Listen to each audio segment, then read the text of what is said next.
Hi everybody, welcome back to another Beat the Expert with the one and only David Elstob. Here he is. And you have promised some unbelievably exciting things. I think so. Some nice variety of things this time. It's a fine art and antique sale, so a real variety of things from country houses and deceased estates and private collections. Okay, good stuff.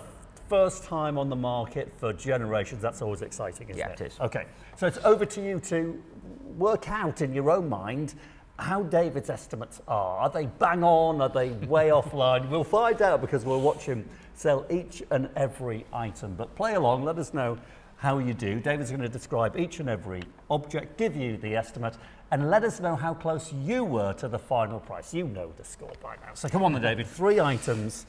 Which one are you going to start with? I'll start with a bit of Chinese porcelain, I think, to start. Good, we like a bit of Chinese porcelain. Chinese porcelain. This is what we call Blanc De Chine, for obvious reasons, white glazed porcelain. It's what we call a libation cup. It's a very nice one, moulded. We've got killings around the bottom, then these dragons and clouds. So the killings, these are like shishi dogs, are they? Yeah. Like Buddhistic lion dogs? Yes, yes, correct. Yeah. Okay. Very nice, in lovely condition with its hardwood stand. As with all Chinese porcelain, I mean, Chinese porcelain's a minefield nowadays. It is. Who knows what is good? I'm not convinced anyone knows, to a degree. Everyone's taking a chance on Chinese porcelain, They are. aren't they? I mean, just take a look at this very closely, because you might have something like this at home and you don't even know it's valuable. Because, let's be honest, David, it could look quite new. How old do you think it is? I think it's Kangxi period, late 16th, late 17th, early 18th century. The great thing about it is the provenance. Tell us about that. Now, this is vitally important. So this is the especially history with Chinese behind porcelain. an object. Yeah. Chinese porcelain, provenance is everything, really. So this was purchased by our clients from Marchant, very good dealers in London, and many years ago, and we've got a copy of the invoice for it. When was that? About 20, 30 years ago. Right, okay. Yeah. So that's everything with this. And we've got several other pieces from the estate in the sale with a similar provenance. Okay. So that gives buyers a lot of reassurance. Yeah. This is not a £50,000 piece of Chinese porcelain. I think we've got an estimate of 300 to 500 on it. Okay, well that sounds quite low to me. I think anyone looking to start a collection, this is a great starting point. Yeah. Yeah. £300 to £500 exactly. with provenance. Yeah. And then you've got something to start with, something to compare against. And it's a great touch piece. Literally, when we talk about a touch piece, it's an item that you can handle and not worry too much about. It's pretty robust. And by having a touch piece, you get to understand what's old, 200, 300 years old, and what's brand new. It's quite thickly potted. It is robust, but it's also tactile. Exactly. And isn't that what they were all about? They were about absolutely. being touched, weren't they? Like little academic pieces. Just talk to us a little bit more about the decoration. So the shishi dogs, they're Buddhistic, aren't they? They are. Yeah. We've got those, and then we've got dragons emerging from clouds overhead. Now, dragons are very important in Chinese culture, aren't they? We're supposed to count the toes, aren't we? Yes, the claws. How many have we got? I can't see on that one. Oh, 3, I think. 3. Okay, so that's like kind of toes. middle ranking. If you've got something at home, Chinese, and you've got a Chinese dragon, these are auspicious creatures. They're not fearsome creatures. If you own them, they're looking after you. But it's the 5-claw dragon you're looking for. If you have an imperial 5-claw dragon, you could be talking hundreds or millions. Yeah. Because the people that owned 5-claw dragons in their day were from the royal household. It's quite a complicated system of hierarchy. So this is the 3-claw dragon. So this is a kind of a middle-ranking clerk's piece, I would suggest, would you? I would agree. Yeah, I'd okay. agree. Now kind of the sides here kind of moulded, I guess, to simulate kind of mountains, I think. Yeah, yeah. So very simple, very tactile. Now, what would they use weight. it for, David? Well, there was ceremonial Right, vessels. yeah. I mean, the libation cups were also done from rhino horn. Of course, that's right. Okay, would they actually drink out of them? Yeah. They would? Okay. Yeah. That is absolutely stunning. And again, provenance is everything. Okay, £300 to £500 estimate. I think that's a low estimate. personally. I think you Yeah. might make more. That's my prediction. What do I know about Chinese stuff? Because as David said, nobody knows anything about it. What are your hopes? I think we're dead on the money on that one. Okay, Yeah. okay. Well, Yeah. he was pretty right last time. Let's see if we can prove him wrong. I think it'll make a bit more. What do you think? Just let us know in the comments down below what you thought it was really going to sell for. But now is the moment of truth. David, get yourself on the rostrum. Thank you. Okay, here we go. Now, you must have a figure in your mind how much you think this Chinese piece, which is around 300 years old, is going to make in auction. So, let me know how close you get to the final hammer price. 5080, thank you. 140. Lovely thing. A Chinese Blanc De Chine libation cup, Kangxi period, with its wooden stand. Really good thing. With a lot of interest across all the bidding platforms here and on my commission. I'm going to start you at £550 on commission.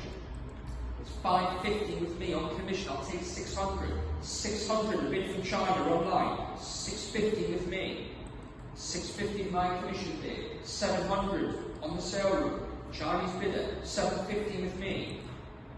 £750 bid with me. At £750. £750 bid. £800 on the sale room. My book's out. £800, a Chinese buyer on the sale room at £800, you'll see £850 next, at £800, £850 I'll take next, at £800 and £850 on Easy Live.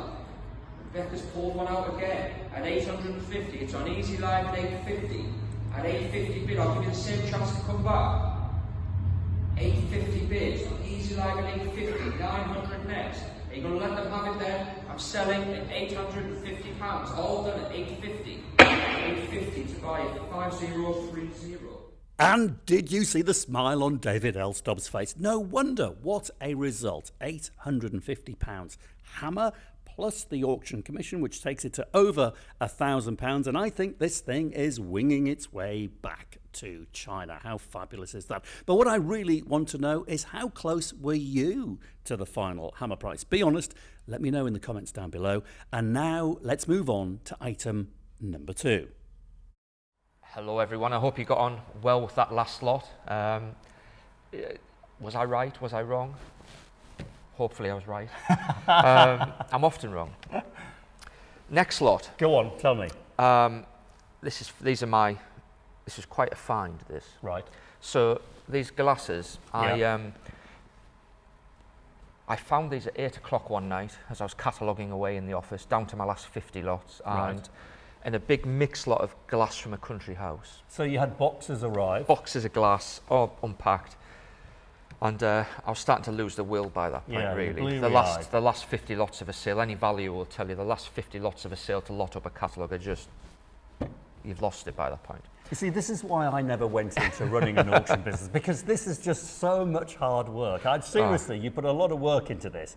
I like kind of dipping in and dipping out. I love this business, but all the work that goes behind the scenes is mind-boggling. Now, these could very easily be overlooked. So you open the box, you see, what do you think? I unpacked everything, looked at them, I thought, gosh, there were 6 of these. Yeah. I thought they look quite interesting. But initially I thought, well, they might be Italian, 1960s or something, 50s, 60s, 70s Italian, and very avant-garde. And I did a little bit of research, took them back to my desk and did a little bit of research. And I was quite shocked. They date about 1906. You're kidding me. They look so modern. Yeah, 1906. And they're designed by somebody called Otto Prutscher. From where? Austria. Right. He was a carpenter by trade. Okay. And then he went on to design glass and furniture and other things for the Wiener Werkstatt, the Austrian workshop. Right. Okay. Worked under Joseph Hoffman. So rare. This is good information. To find 6 is incredible. Very well spotted, because again, you could have so easily just catalogued them as 1960s and they'd make 50 quid for the 6 as decorative things. Now I see they're on the front cover. What's all that about? Front cover of the catalogue. Wow, they're important then, aren't they? Yeah, they are important. Okay. Yeah. I don't mind admitting I quite possibly could have missed those. And I think I would have gone along the 1960s routes. What would you think? I mean, they look very 60s to me. They're just lovely. The stems on them are just fabulous. Incredible. Any markings? No markings. Oh, well found, well spotted. No Okay, marks. get ready for this then. You've got 6. You're selling the 6 together. I'm selling this individual lots because they're different colours, and I think people may want to add to their sets, and they won't want duplicates. Very interesting. This is going to be a big estimate. On the front cover of your fine art sale, what is the estimate per For glass? that one glass, I've put on 1,000 to 1,500. Wow. I'll be disappointed if it makes that. What do you mean? I think it should make more. Do you really? Yeah, I think it should. Okay, did the client know what they had? No idea. Oh my goodness gracious me. So for once, we spend most of our time disappointing clients, but for once it was good news. What do you mean disappointing clients? Most people's expectations tend to be inflated. Actually, that's true. That's true. When I do antique valuation events, I always think I'm just the bearer of bad news most of the time. It's like, someone brings something in and they say, your granny was 100 when she died and she had this tea set. It must be worth money. Yeah. Sadly, it's literally worth nothing. Yeah. But then it's often the pieces that people bring to you that they don't think have any value. A bit like this, they sent it to you, they don't know, but luckily you've spotted it. That's us doing our job and adding value. Well, good for you. Yeah. So you got 6, which might make knocking on the door of 10 grand. They might. 2 have tiny chips, so I've marked the estimates down on those. Okay. But 4 of them are in with 1,000 to £1,500 estimates. All right. What do you think? 1,000 to 1,500 quid for a glass that, if I'm honest, I would have said was 1960s and not worth very much at all. That's just being honest. Be honest. What do you think of that glass? Would you have missed it? Okay, David reckons it's going to make more than his estimate. Your head is on the block. I've set myself up for a fall now. Yeah, you better get up there and start performing. So here we go. Let us know how close you get to the final hammer price. Good luck, David. Thank you. I'm going to say it again, I wouldn't have spotted this, and I don't think very many people watching this video here on YouTube would have spotted it either. But do let me know how close you get to the final hammer price. Watch this. Got 32. A lovely pink colour, this glass. Pink cranberry, lovely. I'll start you at £700 again. 700 to see 750. 1,100 a German buyer. 1,200 an Austrian buyer. £1,200, 1,200 bid on the sale, 1,200 I see 1,300 next, £1,200 the bid. It's on the sale with £1,200 and it'll be all done and finished. It's on its way to Austria again at £1,200, all done. 1,200 by 1,331. Sold at £1,200 hammer price plus the commission, and it's on its way to Austria. What did we do before the internet? Remarkable. Okay, let me know how you did. And here is the final object, item number 3. Hi everyone, I hope you're all toasting your success with that one. Utterly fabulous those. I'm not sure I'll ever find any more of those in the next 10 or 20 years. Quite possibly not. Yeah. And talking of not finding anything like it ever again, I think we're going to introduce this painting. Now, I think I recognise the subject. Tell us about it. We think she's Mary Queen of Scots. This has come from a deceased estate over in the Lake District. Right. There's quite a bit of academic research done on this painting, probably about 20 years ago. They think it's quite an early portrait of her. Okay, so date-wise, best case scenario, you're hoping what? Now you're going to have to remind me of historic dates here. Mary Queen of Scots, 15-something? 87 she died. 1587 she died. This one is dated 1559. I think the important thing to say there is it bears the date 1559. Okay, so you can't always rely on dates on paintings. So I mean, the academic research seemed to indicate the date is right. Yeah. We, however, have our doubts, and we've not dated it in the catalogue. How have you described it? We've just catalogued it as British School, portrait of a lady, possibly Mary Queen of Scots. And have you put any indications to date? We haven't. We're going to let the market decide on that one. That's interesting. Yeah. Okay, well, she's obviously got great age. What's your gut feeling?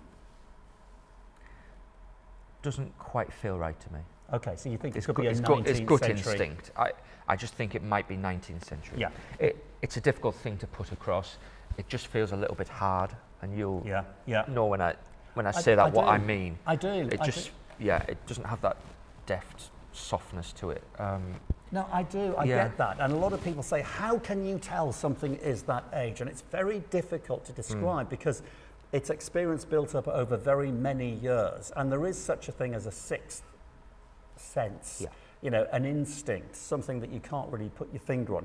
And I get where you're coming from. And because we know that in the 19th century Victorian period, these things were reproduced, you know, historical Yeah. figures were reproduced. So after 150 years, it's got great age anyway, hasn't it? So it's has. difficult to... And I think the frame, this very decorative frame, Yeah, which just looks a little Victorian to me. it does. It looks like it's, harking back to a time gone before and a decoration that probably wasn't around in the Yeah. 1500s. Okay. It's an interesting thing. It's a type of thing that could just, I think people may take a punt on. All right. Because if that was genuine, in period, by a relatively known artist, I mean, you're talking hundreds of thousands of pounds. Could be potentially. big money, Yeah. big money. Okay, so here comes the estimate. Let us know what your instinct is. Go with that sixth sense. What's the estimate? Well, we've put £200 to £400 on it. Cheap. I'd have a go at that myself. well, all day long. Yeah. It's let the market decide. Okay, is this a come and get me? I think it is. Okay, all right. Come on, what's your instinct? Talking about sixth senses and things. What will it make? I could see it making four figures. Could you? Okay, so £1,000 or more. do. You could see. Well, I It wouldn't could as surprise well. As somebody who, you know, has been in this business Yeah. for a very long time, that's the sort of thing. If I saw online, I'd just put £400 on it and leave it. And if I got it, I got it. So I think it'll make top end and Yeah. more. Okay, what do you think? How much would you pay for it? Would you have it in your house? Let us know. Would you have any of these things in your home? But more importantly, let us know how close you get to the final hammer price. Because at the end of the day, David, you've done this for a very long time. You do it every day. You can't predict the future. Nobody knows what the hammer price is going to be, which is exciting stuff. Okay, here we go. David's about to perform. Let us know how you did. Good luck. Thank you. Blimey, I don't half love this business. £200 to £400. She's gorgeous. How much do you think she'll make? Right, got 447, British scale portrait of a lady, possibly Mary Queen of Scots, a lovely oil on panel and a very decorative frame. A lot of interest in this. I've got to start at £400, I'll take 420 next, 420 the room, 440 on the sale room, 460, 480, 500, 500 bid, 500 bid, 500, 550, 550 bid now, 550 here, 600 on the sale room, at £600. At 600 bid, then the room's clear, your house is invaluable, it's on £600 then, are we all done and finished? Fair warning, it's £600, all done, 600, 1027. How did you do on that one? Yes, a good question. How did you do on that one? And how did you do overall? Did you get closer to the final hammer price than David Elstob's estimates? In other words, did you beat the expert? Do let me know. If you have any questions, please don't hesitate to email me. I'm always happy to reply and provide any information. Good. He never stops working, so make use of him. Thanks, David. Great to see you. And thanks, everybody, for watching. I'm David Harper. Cheerio. I'm David Elstob. Bye for now. Cheers. Bye now.